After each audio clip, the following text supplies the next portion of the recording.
will speak in just pleased to have Dr. Kimberly Mukherjee, who is on the Executive Committee of the Louisiana chapter of the American Academy of Pediatrics. She's also an assistant professor of clinical pediatrics at Tulane University and Children's Hospital, New Orleans, where she also works as a general pediatrician.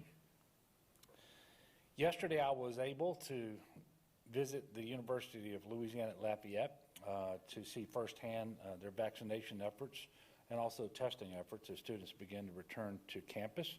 Was very pleased with the really good work that I saw going on there. Also visited similar efforts at LSU earlier this week. ULL and LSU are among 36 institutions of higher education participating in the Shot for 100 vaccine reward program that we announced 1 week ago today. We were very pleased that that actually was able to start on a handful of campuses this past Monday.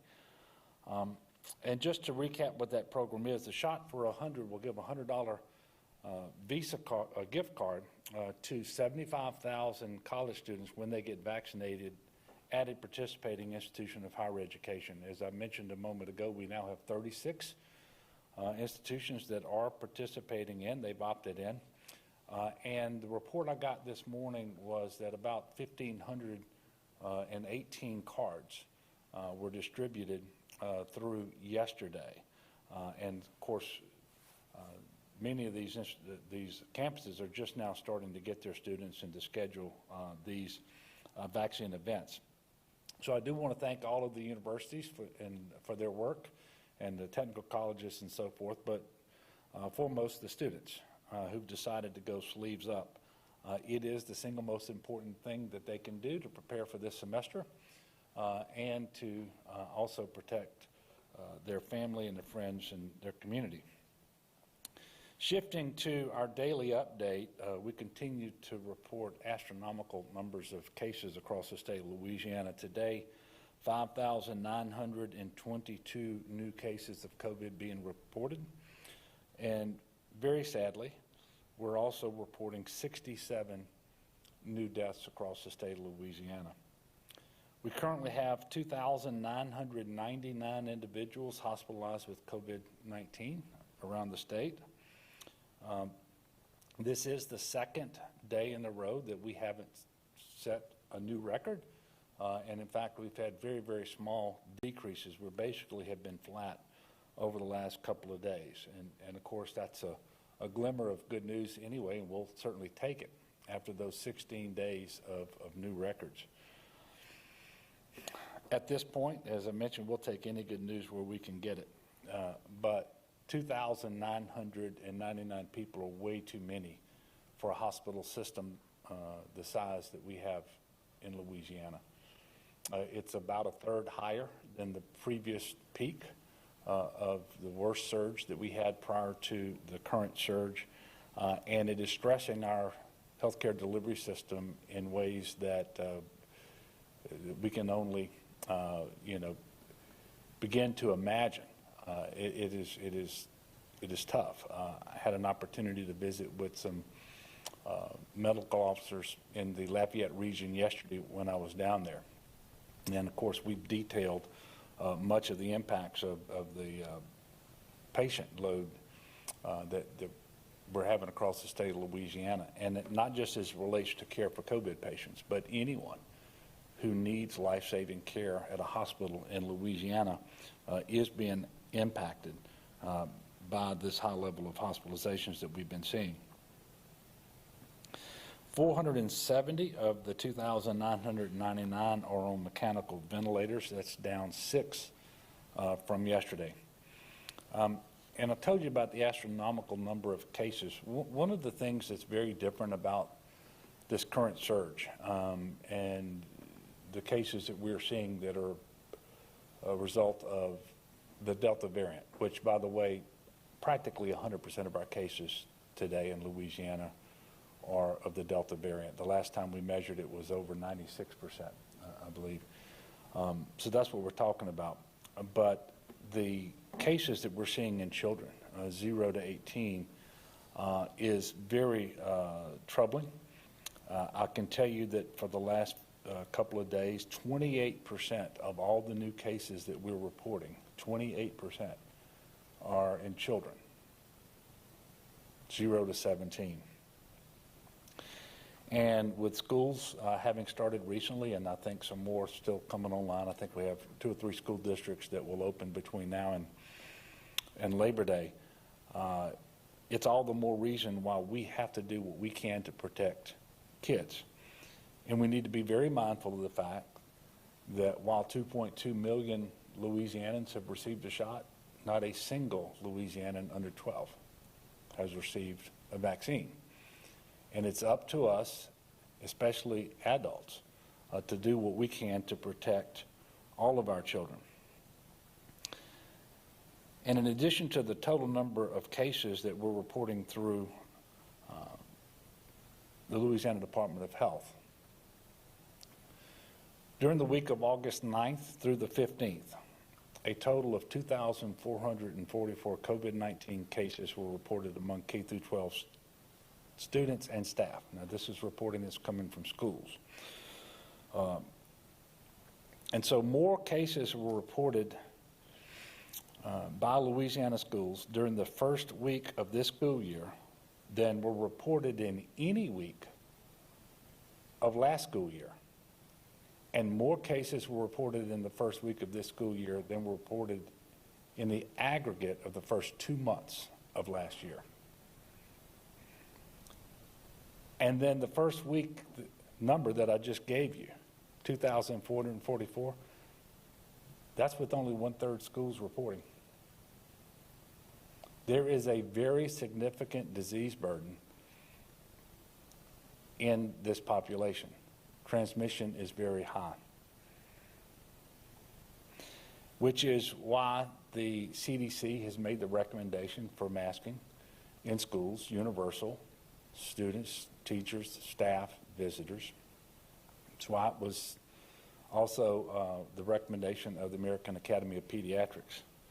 Simply put, we cannot keep our schools open or our kids safe today without masks. Through 2 weeks of reporting from schools, they have reported 5,328 kids and 750 staff with cases of COVID-19. And when you look at the close contacts, there are 23,000 close contacts who've had to leave school for some period of time because of that. Just the way math works, a close contact when you're masked is someone without a mask, I should say, twice as many people would be identified as close contacts. And those individuals would not be able to go to school. So we just all need to just understand how significant this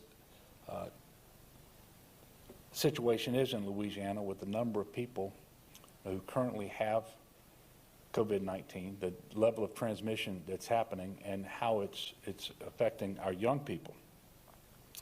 And of course, the young people are infectious, if they have COVID, whether they're at school or not. And so they're bringing it home and into the community and so forth. And the fact of the matter is we think the vast majority of this is not happening at school because that's the most structured environment for the kids. They're actually contracting disease at home and in the community and so forth, and then bringing it to school. But nevertheless, they're infected and they're infectious. And if we're going to curb the overall amount of transmission and cases we're seeing in the state, our children are a big part of that, which is another reason why masking is very important in our schools. Dr. Mukherjee is going to speak more on what we're seeing with COVID in our children in just a moment. Before I turn it over to Dr. Canner, I did want to talk a little bit about monoclonal antibodies because that's receiving a lot of attention here and around the country. There's been a lot of focus on it this week, and I think that's a good thing because people need to know what their treatment options are. This treatment helps to preserve hospital capacity because it is effective in preventing the disease from progressing to the point where someone needs to be hospitalized. It is not 100%. It is not a silver bullet, but the monoclonal antibody infusion, if received very shortly after someone tests positive and develops symptoms, it can prevent that disease from getting to the point where they need to be hospitalized. If you get it, the later you get it relative to symptom onset, the less likely it is going to be effective. And so it is a big part of our strategies to preserve hospital capacity by keeping people out of the hospital is to the maximum extent that we can. And that's why we believe in it. In fact, we have really, in a very robust way, promoted MAB infusions, monoclonal antibody infusions, since they first came out. And in fact, the Trump administration recognized Louisiana for the number of MAB infusions that were being administered in our state very early on relative to other states. So we're focused now on making sure as many providers as possible have this treatment available to them. Currently, across the state of Louisiana, there are 176 providers administering monoclonal antibodies. We've added 41 since July the 1st. And I'm going to give you a staggering number.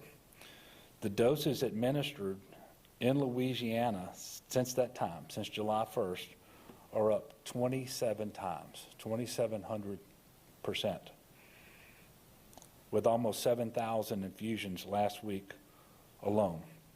And we continue to work to make it more available, and we want to make it more easily accessible to people out there once they test positive and have that symptom. But it is just one part of our strategy.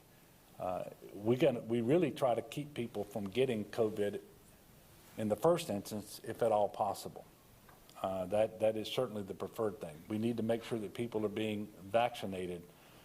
We need to make sure people are masking and distancing and doing all of those things. But if you test positive and you have symptoms, immediately call your doctor, if your doctor hasn't already discussed this with you, and ask about the monoclonal antibody infusion. And we will be doing more work to make sure that individuals can get connected to these infusions and these sites where they're being administered going forward.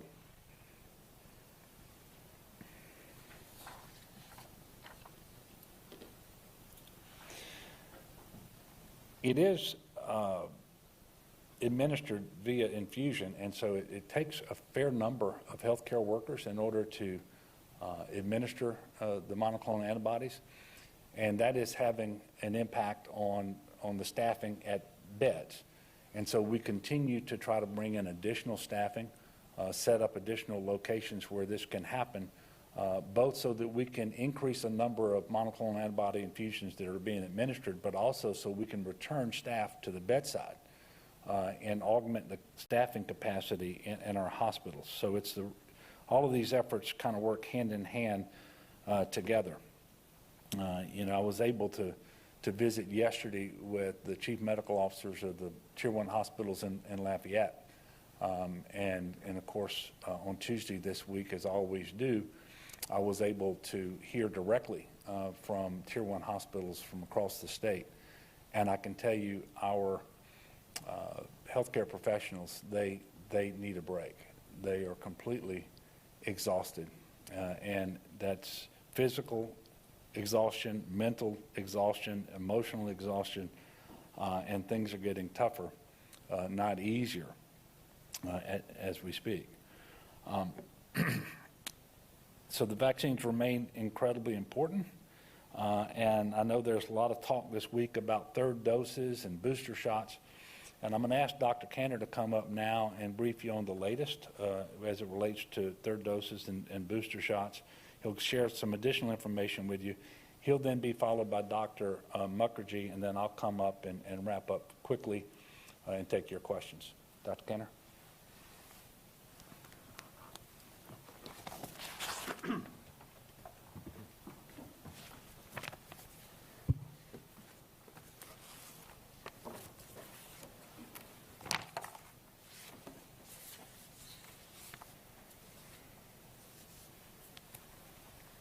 Good afternoon. Thank you, Governor. On behalf of Secretary Phillips and the Department of Health, we thank you again for your leadership throughout this pandemic. And a really special and sincere thanks to Dr. Mukherjee for coming to join us. I'll tell you, as a clinician, nothing harder that I've ever done than caring for sick patients. So to take time out of your clinical duty to come and share some stories about what families are going through and what challenges face the pediatric population, I think is going to be meaningful. So thank you, Dr. Mukherjee. I'll give a little bit of data to paint in the top line stats that the governor said. If you can go to the next slide, please, and one more after that, please, too. This is the four-quadrant slide we've been looking at every week now for a while. On the top right, on the top left, you'll see COVID-like illness. This is the percent of ER visits attributable to people seeking care for symptoms suggestive of COVID. We've gone down just a little bit to now 13.5%. So 13.5% of all ER visits in the state now is someone coming in with symptoms that could be COVID, chest pain, fever, shortness of breath, and so forth. On the top right, you'll see incidence, which is the number of new cases diagnosed day on day, smoothed out over a 7-day rolling average. We continue to be at historic highs for us. We are now averaging 109 new cases per 100,000 residents per day. And I make that emphasis because the CDC's highest risk category is for localities that have over 100 cases per 100,000 residents per week. And yet again, for now, I believe the third week straight, we've exceeded that mark for daily. Just a lot of COVID. It remains true. There's just a ton of COVID being spread across Louisiana right now. We have increased the amount of new COVID cases diagnosed by about 300% over the past month. On the bottom left, you'll see testing volume in the purple line, which remains quite high, and you'll see percent positivity in the orange bars below that. We did go down just a little bit this week in statewide percent positivity. Last week, we were at 16.1% of all tests being conducted coming back positive. We're now down to 15.5%. Really, anything above 5% is of concern, and we've been above 5% for some time now. And on the bottom right, you'll see the number of patients hospitalized with COVID in inpatient beds throughout the state. As the governor said, we're now at 2,999. This is thankfully the second day that we were able to report that we haven't made a new record the past 2 days. Prior to that, we made new records the past 16 days, day on day.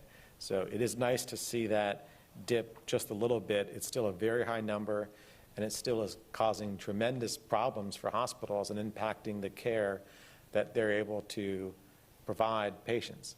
Again, we have an unprecedented number. It's 58 hospitals have reached out to us for help. Many hospitals have canceled elective procedures. It's very challenging to accommodate transfers from a smaller hospital to a larger hospital that has the expertise that patients need. Those type of measures, while needed to ensure that the hospitals can care for patients, have real consequences and directly impact the care that patients receive. And this is not just COVID patients.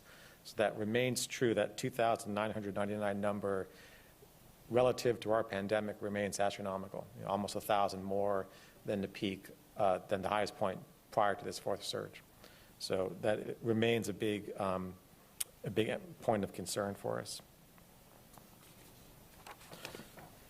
Go to the next slide, please. I want to speak a little bit about what we're seeing in the younger age groups, and I know Dr. Mukherjee will talk a little bit more in depth on this, but 18 through 29-year-olds, as you can see from the slide, remain the number one age group for new cases, and just short behind them is individuals below the age of 18.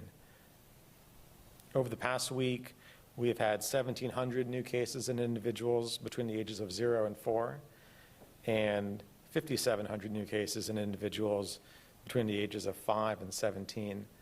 We're doing more testing in this age group, understandably, but we're even not testing as much as we probably need to. And the way we know that is that the percent positivities in those age groups are quite high, larger than the state's general population percent positivity, which, as I mentioned, was 15.5%.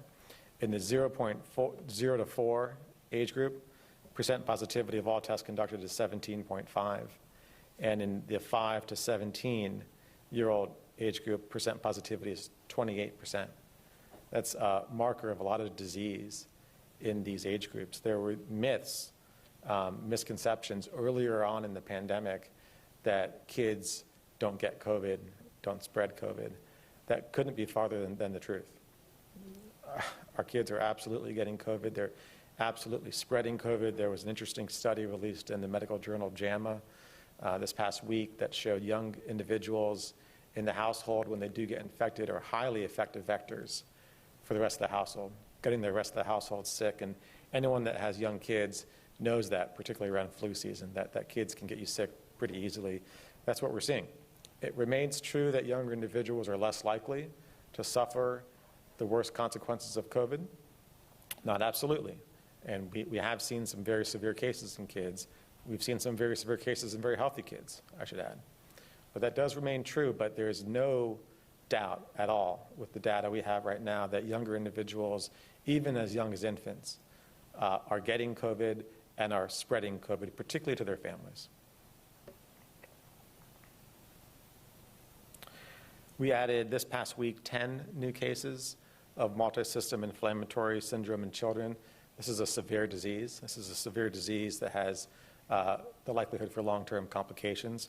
We now have had a total of 183 children with multisystem inflammatory syndrome throughout the course of the pandemic, and those, as I mentioned, can be quite severe cases.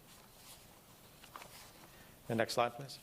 We are thankfully not the #1 state in the country anymore for new cases, but we're #2, just behind Mississippi, and not behind by too much. I'll say I think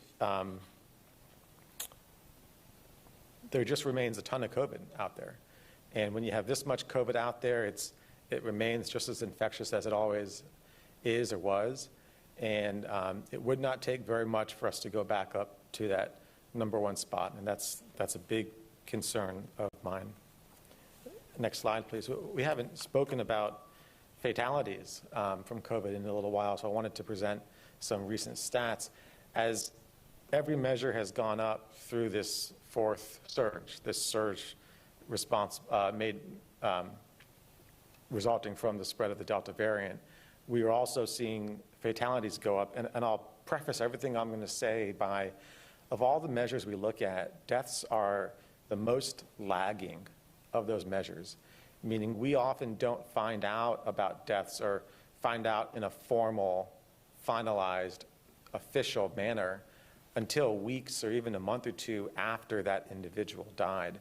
These cases all get investigated. Coroners do a report, an investigation, and they get reported up to the Department of Health through that chain, and that often takes some time. So we often don't find out about deaths until weeks or even a month or two after that happened. Given that, to date in the month of August, understanding that August isn't over, and there are a lot of deaths that have already happened in August that we haven't received reports of yet. Given both of those things, we have received reports for 328% more deaths to date in August than in the entire month of June. If you look at individuals below the age of 40 during that same time period, fatalities from COVID have gone up by 1,467%. We reported today 67 new deaths. Related to COVID, we reported 399 new deaths this week. We've reported 920 deaths to date in August, and that's a lagging measure. We're going to get many more reports for that time period in the weeks to come. All that to say, this fourth surge has been incredibly taxing and is causing real pain and suffering for families across Louisiana in ways that we won't even be able to formally quantify for a few more weeks. And when people consider what is needed or asked of people I think those are points to remember. That there are real families suffering right now in ways that we can't even fully quantify. And with the limited data we have now, it's already apparent that this has been so devastating to families across Louisiana. I'd like to talk again about breakthrough cases. If you can go to the next slide, please.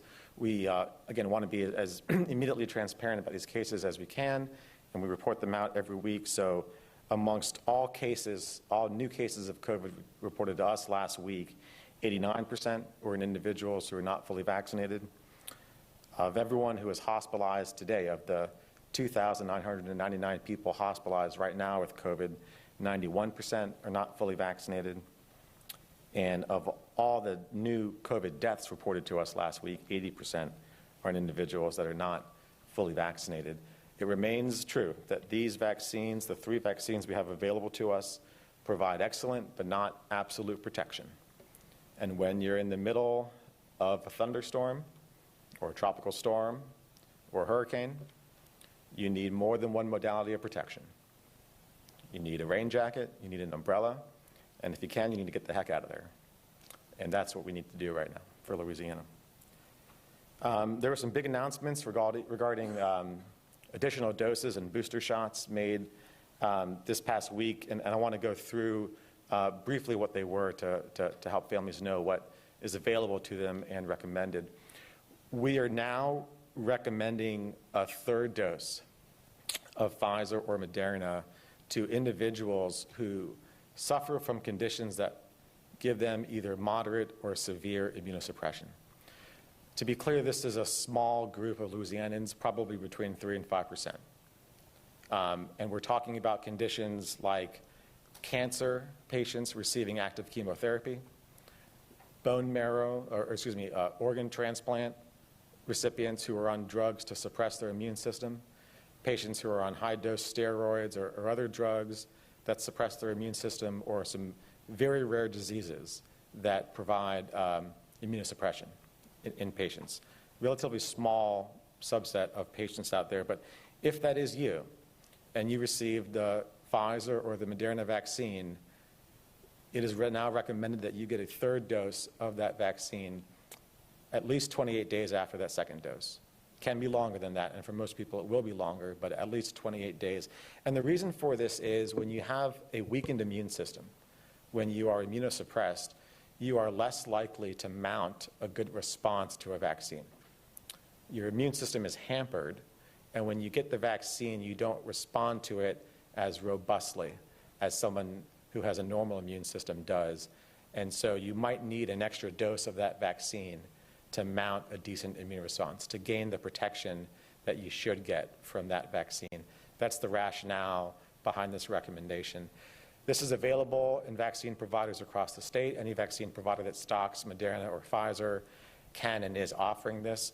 We are asking patients to self-attest to these conditions, so there is no need to get your doctor to write you a note. If you have one of these conditions, you can go to a vaccine provider right now.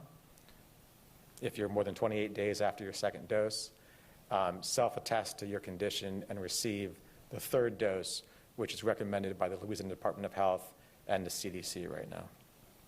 Separate from that, 2 days ago, the White House announced their plans to likely make booster shots available for everyone who received a Pfizer or Moderna vaccine 8 months after they completed that series. I say likely because some things have to happen before that goes into effect. So it's not going to be for a couple weeks, 2 or 3 or 4 weeks until this happens. What will happen next is the FDA will consider if the data supports that, and will consider either amending the emergency use authorization of those 2 drugs, or we continue to await the full licensure of the Pfizer vaccine, which we think is going to happen very quickly.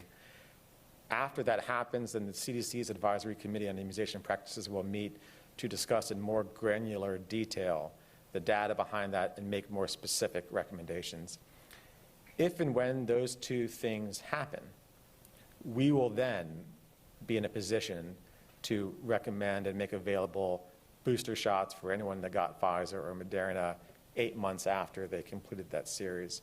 We have plenty of vaccine in Louisiana. We have a very large vaccine provider network. We have the machinery and apparatus in place to be able to do this. And we're just waiting on those two things to happen, the FDA to meet and approve this, and then the CDC's ACIP committee to make granular recommendations. Once those two things happen, and it looks like that will likely take place over the next few weeks, we will be ready to roll with those booster shots in Louisiana immediately. And the last thing I'll share is, we continue to have a lot of people choosing to start their vaccine series. We have seen a little bit of a dip in this past week from where we were before. We're now at between 10 and 12,000 Louisianans starting the vaccine series every day. That's down just a tick. But it still is an improvement from where we were a month ago. And I would, again, encourage everyone, just because you haven't chosen to get vaccinated yet, that doesn't mean you can't or shouldn't do it now. And when you look around and the number of people getting sick right now, the number of people landing in hospitals, there's every reason in the world to do it. Protect yourself and protect your family. And again, over 10,000 people made that very decision yesterday. So I would encourage people to think long and hard about what's valuable to them, what they care about, and how they can protect them. And most of the time, the answer is going to be about getting the vaccine to protect themselves and protect their family. I'll pause there. I'll be happy to answer any questions if there are any. Yes, ma'am. What is the latest on booster shots for people who took the J&J shot? No recommendation yet. There's data being looked at. The company itself is running trials in conjunction with the FDA, and that data is not ready yet. So I believe there probably will be a recommendation at some point in the future. It's just not available yet. J&J didn't come into circulation until March. So it does give a little bit of time, if we're talking about this 8-month time frame, before a recommendation would be needed, if it would be the same 8-month recommendation or not. So for people who receive the Johnson & Johnson vaccine, I understand the question. I think that's a legitimate concern. We're just holding out for a little bit more data to be able to make an informed decision on that. Mm-hmm. Yeah, Melinda. Can you talk through the federal government's requirement that nursing home staff be vaccinated? When does that take effect? What does that look like for Louisiana? It's still unclear. So what has happened with that is President Biden directed CMS, Centers for Medicaid and Medicaid Services, to craft emergency rules requiring vaccination amongst nursing home staff. CMS acknowledged that directive, have not yet issued the rule. Don't have a timeline on that. I imagine it would be relatively soon. He deliberately asked them to do it by emergency rule and not formal rulemaking process. So I would expect the timeline to be relatively short, but we can expect a detailed rule to come from CMS on what it entails, who it actually applies to. Presumably it would apply to any nursing home that accepts Medicaid or Medicare reimbursement, which is the overwhelming majority of nursing homes. Yeah. Clay? Looking at the data, are you seeing any impact from the mask mandate yet? Yeah, I think so. I like your haircut, by the way, Blake. I think so. Typically we look at this 2-week time frame after a mitigation measure is implemented to when you would like to see or expect to see some type of effect from that. The mask mandate's about 2 weeks or so since implementation, and we are seeing the beginning signs that perhaps we're plateauing or no longer seeing drastic increases. I don't, with the data I have on hand, I'm not comfortable yet calling that a trend because it's just really 2 or 3 days worth. So we'll pay very close attention over the next week. Hopefully it continues. Hopefully we can call it a trend at that point. Yeah. Great. Thank you. Well, it's a real honor and pleasure to ask Dr. Mukherjee to come up. She has firsthand experience with patients and families dealing with very difficult issues in this pandemic. So, Kim.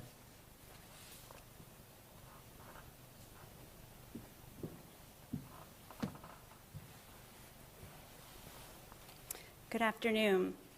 Thank you, Governor Edwards, Dr. Cantor, for having me here today. I'm Dr. Kim Mukherjee. I'm a pediatrician in New Orleans, and I practice primary care pediatrics. And I'm hoping to bring a different perspective today that perhaps we haven't talked enough about, which is the impact on the daily lives of children in our state that so many of us in primary care have been seeing now for months and months on end.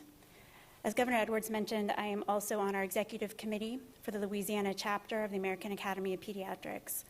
And so today I come here to speak on behalf of our nearly 750 members, on behalf of my pediatric colleagues from the state, but also, and most importantly, on behalf of children from Louisiana. There is no question that children have carried the heaviest weights of this pandemic in so many ways. Every impact we have talked about, from economic to health to education, all the different ways this pandemic has impacted families in our state, there's a child on the other side of that that has taken a direct harm in many cases. These are children who have lost caregivers, parents, grandparents. These are children whose year plus of education has been disrupted. These are children who have given up social activities and other activities that are so vital to the development and social well-being of children now for over a year. These are the children I've been seeing in my clinic, and so many of my colleagues have been seeing. And while for the past many weeks, we've been hearing from many hospital leaders from around our state, including our pediatric hospital leaders, we have to remember that these outcomes of a child ending up in a hospital is the exact outcome we hope to prevent. And there have been many, many healthcare providers on the other side in the community trying so very hard to prevent that exact outcome. So I come here today to speak to you as a pediatrician. I want to talk to the parents who are scared, the parents who are worried. We hear you. It is our absolute honor and privilege as pediatricians to be with you as you navigate difficult challenges and decisions with your child's health from day one. It's our honor to be there in the hospital when your children are born, to navigate those sleepless nights early on, to send your 5-year-old off to kindergarten with all of their vaccines. This is what we do. It is our job as pediatricians to ensure that children are safe, that their well-being is taken care of, and that we work with their parent and caregiver to maximize that child's potential, to thrive. That is our goal, that these children thrive. When we have a pediatric death in our hospitals, when we have children admitted for a preventable illness, we've failed our children. But it's more than that. When our children are falling behind in their education, when our toddlers are unable to reach their developmental milestones and are falling behind, in fact, because they can't access really key early interventions, we've failed. When we can't provide food and nutrition and medication for our children, we have to ask ourselves, what can we do better? How can we ensure that these children are safe? As your child's pediatricians, we will tell you that there are many things you do day in and day out to keep your child safe. From buckling up your baby and toddler in a car seat, to putting on a bike helmet when your child goes off for a bike ride. These are tools that keep your child safe. It is our honor to help you navigate these discussions of how to best keep your child safe. And now we have new tools at our hand. We have masks, we have vaccines, and we must look at these as essential tools in our toolkit to keep our children safe. This week, our Academy chapter of American Academy of Pediatrics here in Louisiana sent a letter to Governor Edwards and his team supporting the mask mandate for children in schools. We know that children thrive when they are in school, and we must prioritize that they have this opportunity to be in school, to learn, to grow, to develop, to maximize their social skills, their educational achievements. But we have to ensure their safety. And one of the most important ways we do this is through universal masking in our schools. It's a multi-layered approach. masks are an important prong. We have vaccines, social distancing, good hand washing, all of these factors must be incorporated. But now is not the time to be asking, what should we take away from our children? Now is the time to be asking, how can we keep them safe? And I urge every adult, every parent, everyone who has loved a child, knows a child, every single person in our state to center this conversation around the safety of children. When a child is safe, they remain healthy. When a child is safe, their well-being is maximized. And all of our discussions must center around how to keep children safe. Now is not the time to politicize things that we know are excellent measures to mitigate the impact of a preventable illness on children. Our Louisiana chapter of the American Academy of Pediatrics stands firmly with the American Academy of Pediatrics that children must be in school and kept safe to prioritize in-person learning. One death is too many. One child who falls behind is too many. Another parent coming to my clinic who has run out of formula for their baby is not acceptable. Another adolescent coming to my clinic with a mental health crisis is not acceptable. We have to do better by our children. And we do this by centering their safety and their well-being at the middle of every discussion we have. And so as a pediatrician, I remind you that we are here for you. We are here to have these discussions. We understand you may have questions. That's okay. Just like every other decision you have had to make for the health of your child, we want to navigate these questions with you. We want your 12 and above adolescents vaccinated, and we want to start having conversations with you to answer your questions about your younger children so that we are ready to vaccinate our 5 to 11-year-olds when that vaccine is available. I urge you to remove the politics, to remove the arguments from this discussion, because no one in this room or in this community or in this state would argue that the life of a child should be anything other than prioritized and that that child should be safe and thrive in their childhood. And we as pediatricians are here to help ensure that that happens. Thank you very much. Happy to answer any questions. Yes. Thanks for being here, Doctor. Can you talk a bit about when it comes to how the virus is impacting children, sort of what is known and what is unknown at this point about, is it more, is it that more children are getting it because, there's more interactions? Is it more virulent in children? Can you talk about how it's impacting children? Sure. So what we know right now is that we are dealing with a completely different animal than what we saw last year. This Delta variant is highly transmissible in kids. We know kids are getting sick. We are seeing a high positivity rate in our clinics. This is unprecedented numbers of children in our hospital system sick with COVID, including in the ICU. And so what we know about COVID is that it absolutely impacts children and that we are seeing higher rates of it currently than we have ever seen before. We also know from a year now plus into this pandemic that the impact of COVID on children is much more than the disease burden itself. And therefore, we have a really large responsibility here to really mitigate that disease burden so we can also mitigate the impact that COVID has on children in all of these other factors.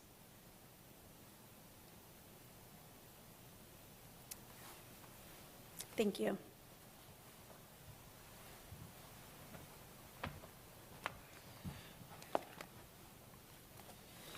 Thank you, Dr. Mukherjee, and thank you, Dr. Kenner. In closing, I just want to remind everyone that you can always call 211 to find the vaccine location nearest you. You can also visit covidvaccine.la.gov to get more information. And if you care to speak with a medical professional, you want help scheduling an appointment, you can also call the Louisiana Vaccine Hotline at 1-855-453-0774. The next press conference will be next week. I'm not exactly sure yet when that's going to be. We've got a number of things going on, and so we will announce that later.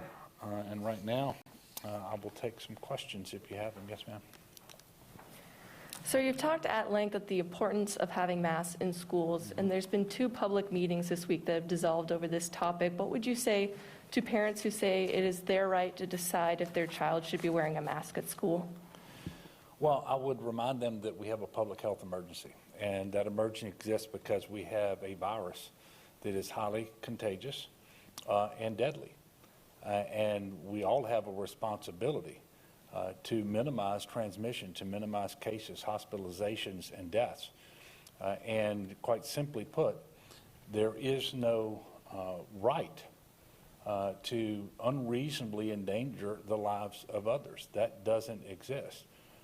And rights under the Constitution are not absolute. They're subject to restrictions as necessary, and certainly in a public health emergency, restrictions are necessary.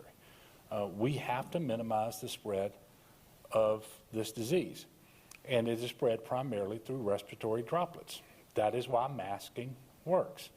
It captures droplets from an individual to keep them from spreading to others. It also protects the wearer from droplets that may be emitted by others.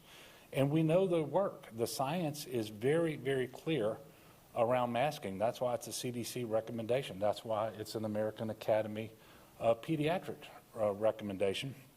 And it's not something that we have to guess about, because we've done this in Louisiana and elsewhere around the country and around the world for quite a while now.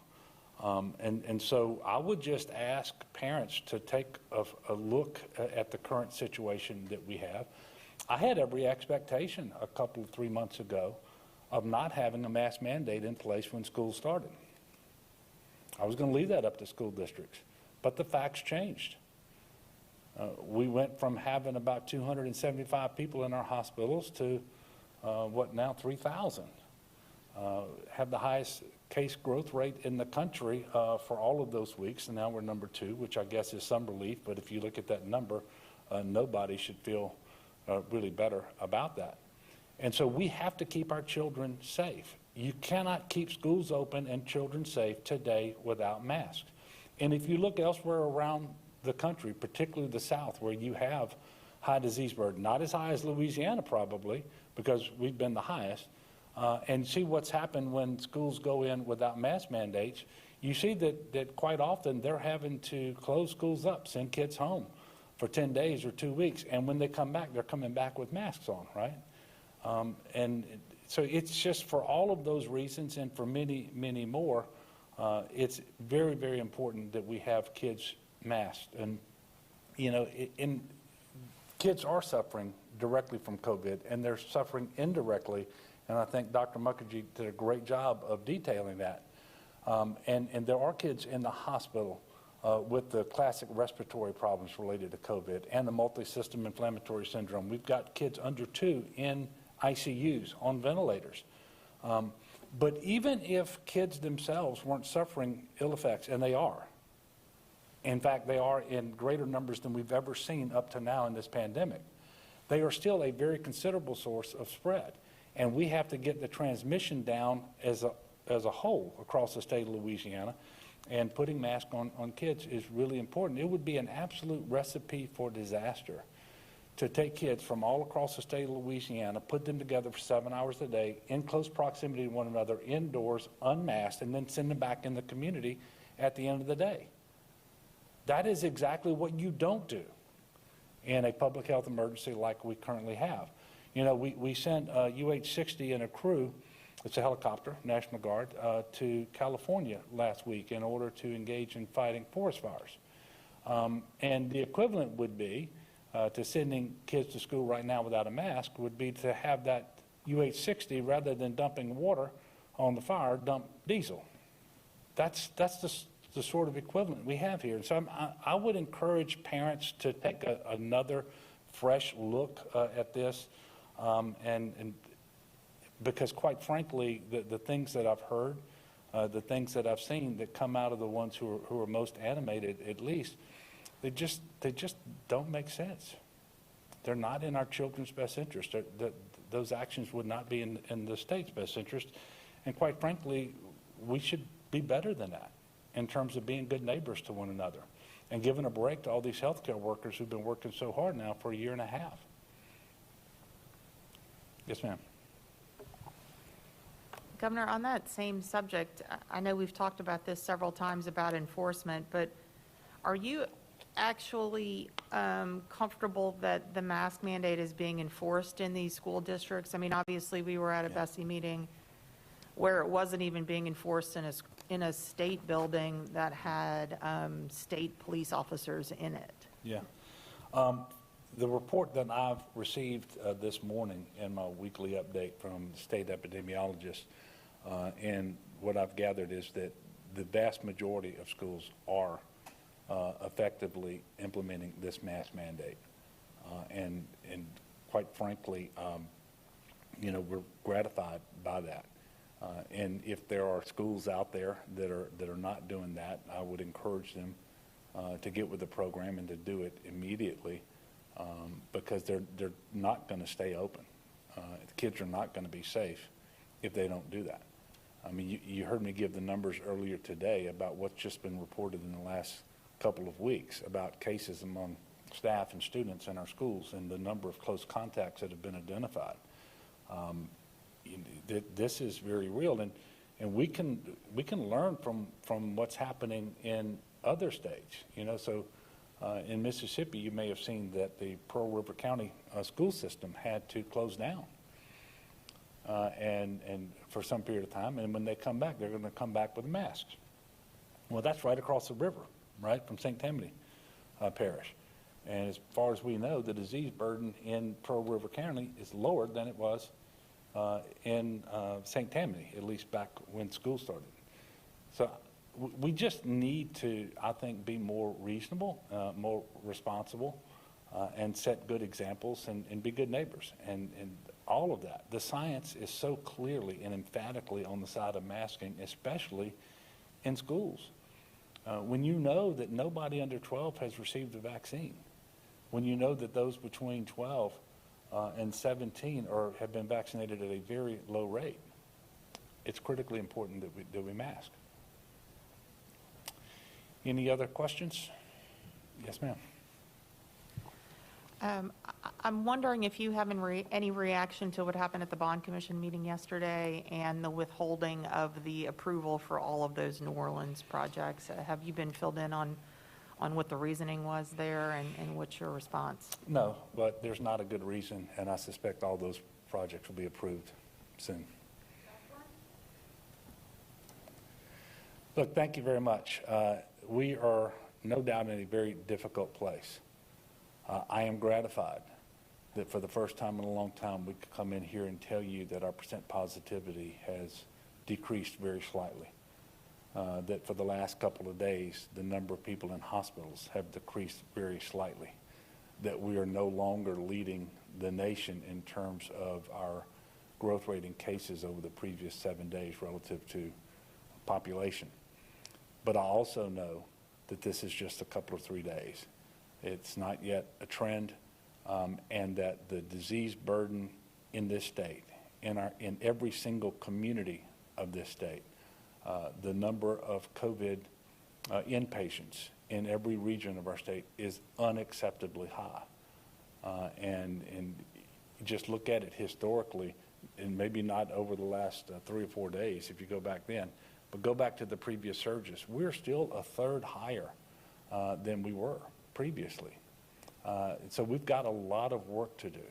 And I especially want to thank those Louisianans who are doing what's being asked of you, who understand that we all have a role to play, that we're all responsible for reducing transmission in cases and hospitalizations and deaths, and that you are trying very hard to be a good neighbor. And we've got a long ways to go.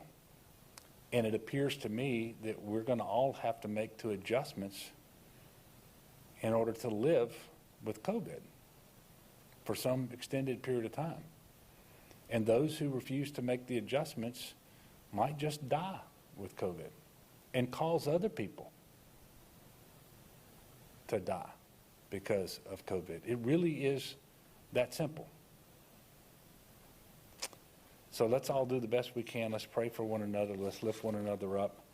And Dr. Cantor says this all the time, and I kind of want to close here today.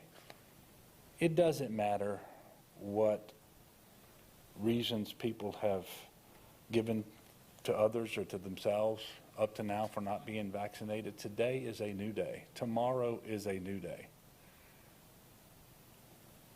It is not too late to do the right thing, the smart thing, for yourself, for your family, for your community, for this state, for the healthcare workers. Please go out and be vaccinated. And because we know that we can't vaccinate our way out of the immediate problems related to this surge, I'm calling on you to also wear the mask. It is a very small price to pay. It is not an onerous burden to wear a mask indoors when you cannot socially distance from others. Thank you. Polk Brothers Foundation, Elizabeth Morse Genius Charitable